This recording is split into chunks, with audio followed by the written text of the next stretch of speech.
Welcome back to Gundam HQ. Today we're going to discuss the Pale Rider DLC and whether or not it's worth picking up. For starters, we have Pale Rider's main gun. It's a physical machine gun that struggles with forcefully downing enemies as it only shoots a maximum of 12 shots at a time. Overall, the weapon struggles from being unable to put out damage and suppress approaching targets. Next, we have her best ranged weapon, in which Pale Rider dodges left or right and lays down machine gun fire. This move can also be ended with a beam shot for extra damage. It can also fire a row of missiles that stun the opponent upon hitting them. The player can then approach as they see fit.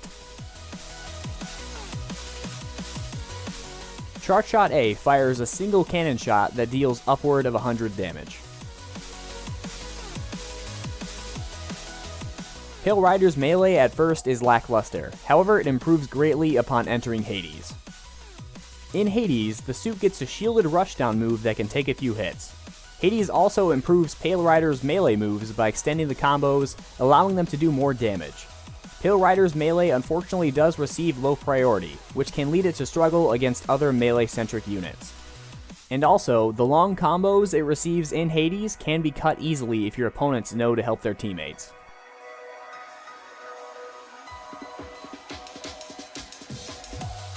Its super starts off with a melee hit confirm that deals a fair amount of damage.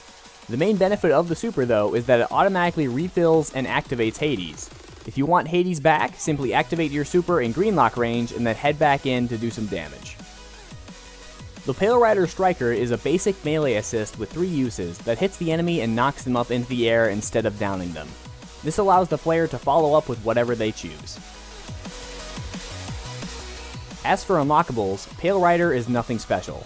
It comes with its Striker and 3 titles just like every other DLC unit, and nothing else. The answer of whether or not it's worth it is really based on who's playing it. Pale Rider as a unit is fun to play as and incredibly interesting. However, it does have some struggles when playing competitively. When playing in neutral, the unit cannot compete with its long-range weapons that struggle either to hit or down enemies.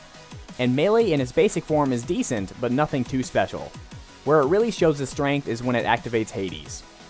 In Hades, Pale Rider has its shielded rushdown which helps the player move in and find an opening.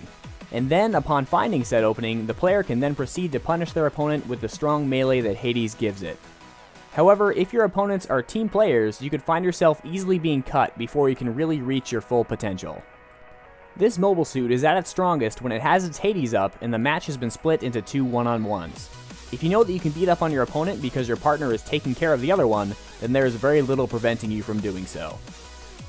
As I've said, I personally believe that Pale Rider is a fun unit to play as, but its downsides can hinder its performance greatly if the player is not prepared to account for them. That and the lack of new unlockables might make this a hard buy for some, but I'm still happy with my purchase at this point. How are you feeling about Pale Rider so far? Do you think it has a shot, or do its downsides make you think that you'll pass this time around? As always, feel free to leave your thoughts in the comments. Once again, thank you for watching, and this is Gundam HQ, signing off.